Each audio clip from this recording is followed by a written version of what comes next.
Hello, and welcome back to the Yep. Let's Play Final Fantasy VII. I'm here with Ryush Kaze, Yo. Jocalyn, and Shademp, Hello. Shademp. And we're just here at the Temple of the Ancients. Where Aerith is sort of having a history-gasm from all the archaeology.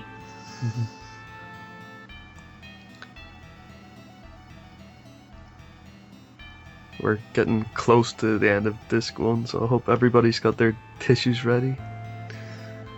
Oh, darn. What? Spoilers? Cloud dies? What? Oh, wait, what? Now, I've never been particularly emotional about this, but I'm probably the exception on a number of reasons. Yeah. Well, I think I played this game first when I was 13 or so, and I think I cried the first time. I'll admit it. I played Final Fantasy IV and Breath of Fire before I played this, so I just sort of got used to being hit with horrible tragedies one after the other. So Yeah. I was actually sort of waiting for the other shoe to drop. Shademp, when did you start playing, or when did you play this game? Well, I first got to see it when I was at my friend's place. He was showing me the PC version. So I think it must have been around 1998. And, well, he wanted me to try it. So I played through to Guard Scorpion and, well, began to lose. So Because you he attacked shoved while me the tail was up.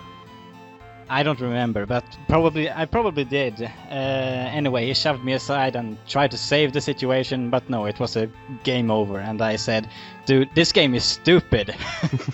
So I didn't want to have anything to do with it, but then he showed me the FMVs, and I was just spellbound, so after that it was like, I have to play this game. Yeah. So, well, I tried installing the PC version at home, but my computer wasn't modern enough. So I cried my eyes out, and then finally got the PlayStation version. Yeah. Did you have an English localized version, or did you have a Swedish version? Was there a Swedish version? Nope. No Swedish version. It's not common for games to be translated into Swedish in any form. Maybe sports games, you can see that there, but not movies or other games.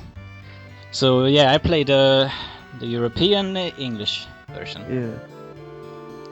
The one that plays slowly at 50 frames per second. I can't get over that. I mean, sure, it was good enough back then before I knew, but then I learned about NTSC and it was like my gaming life has been a lie. No, all the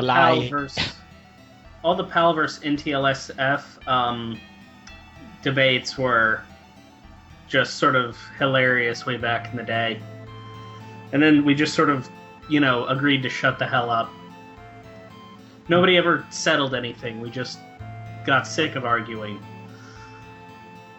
By the way, I want to comment on something here. I like entering the ancient temple with Red 13 in my party here. Because Red 13 will comment that this place smells like Cosmo Canyon. Yeah. It is quite an interesting comment, I think.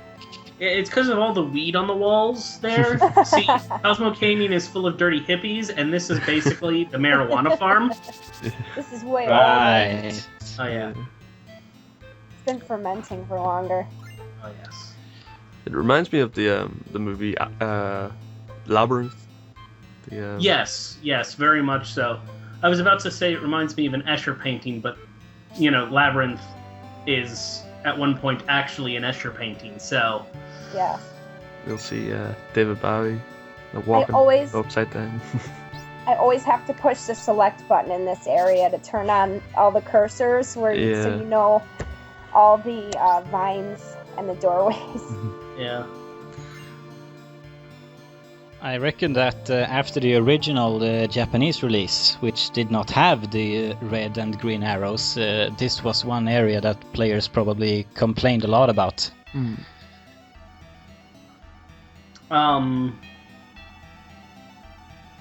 I would not be surprised. I do know that when they re-released the international version, that was definitely included in it along with everything else. So the US version was actually basically the first complete FF7 as far as like content goes, though the translation was really bad.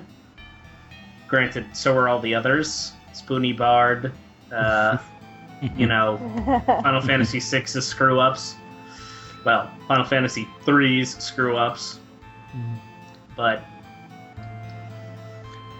it'd be interesting if they did a remake, if they sort of left some of those things in just as little memes or... I know. Well, they did for Final Fantasy IV, so Yeah. this guy are sick will Yeah. probably... I can imagine, like, Aerith saying that and then... Cloud just Cloud going, sort of... What? What? And only a certain few will understand. Just how this guy are sick. Yeah.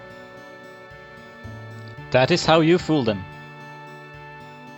Oh, That's that's not a how common you'll one. fool them. Oh yeah, you're not part of the club. Yes.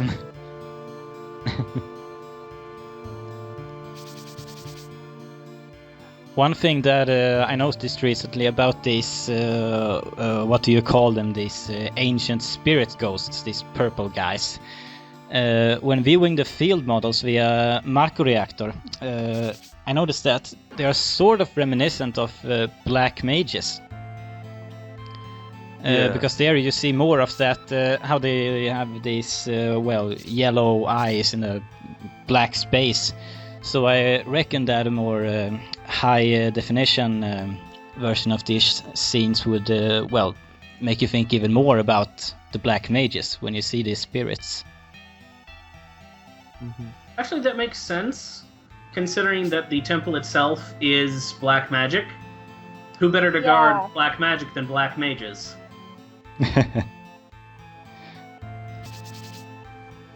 And who better to cast white magic than a geomancer? Wait, what?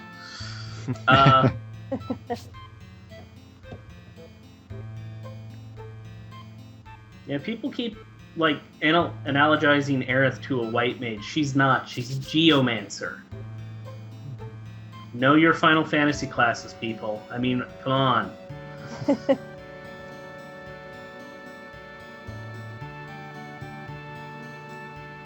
White mages shoot people. It's what we learned from Final Fantasy IV. And Final Fantasy IX. This is not a defense mechanism. This is actually their front door. It's the fun part. I think they were thinking of like Indiana Jones here because Yeah. like it's a temple, so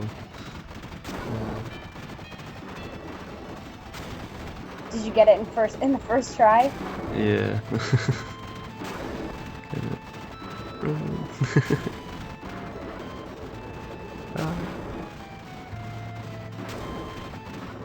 Yay! It's morphin' time! Such a cheesy That was- cheesy show. Not when we were 5. Oh, especially even when I was 5, I knew it was pure unadulterated cheese. And I loved it then the same reason I love it now.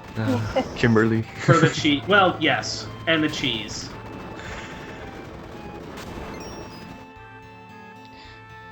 One thing, speaking about the morph materia, that used to define my old playthroughs was the observation that, well, once you have the morph materia, you can go morph some enemies into, well, sources. First, the power source from the heavy tank enemy, and if you're very into it, the guard sources from the whatever they're called at the treasure coral tank reactor. things.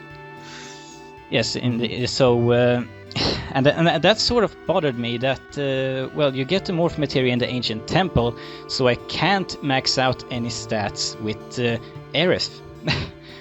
That sort of bothered me because I wanted that option, but no, the game did not give it to me. Yeah. That's because the game knew it. The game knew you'd make Aerith too strong so that Sephiroth couldn't kill her, and it had plans for her. Creepy. Well, after I finished the Temple of the Ancients, I went and grinded a bit and got a lot of attack or strength sources or whatever you call them. Power sources. Yeah, power sources. And maxed out Cloud's, or pretty much maxed out his stats. Yeah, I did that too. I did the same with like Final Fantasy VIII. I would just turn everything into cards and then Turn the cards into magic, yeah, and max I out never got that far into it. Yeah. I did that like right at the start of the game.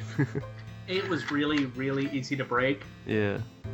So much so that the last time I played it, I went for the Disc 1 Lionheart and wound up getting like Disc 2 other ultimate weapons.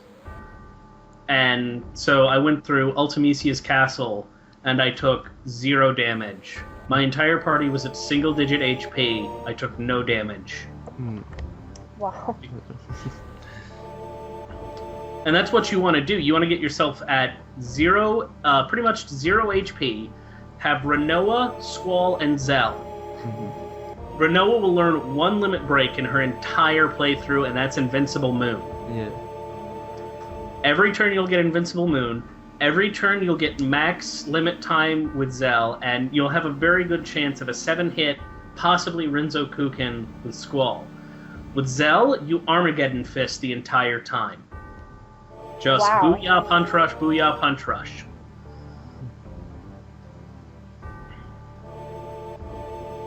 That's Yeah, a I never quick went way that getting far. through. No, I didn't either. FF8 is amazingly easy to break down into pure mechanistic, oh, I have broken this. Well, because the magic system is so, and the junction system is so utterly broken. It was strange. I've only played it a couple times, but I couldn't get past the idea that your enemies leveled up with you, so levels really didn't matter much. Yeah. It was just so different. Yeah, Well, well, you they- can break they it that met way as well, with because it's sort of the average of your party. Yeah, You never bother leveling, you only get grind for magic. Yeah. yeah. Well, even you can level up like 2 of the characters and then have 1 really low level. And then 2 of the characters will be, say, 100, then the other will be like 11.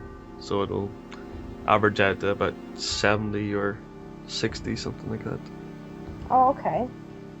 Yeah. Because it takes the total party level, divides it by 3. Yeah. Yeah, Final Fantasy VIII is easier if you keep a low level.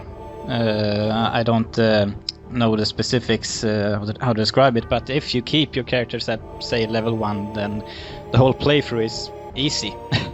Just as long as you know which magic to draw and all that. Yeah.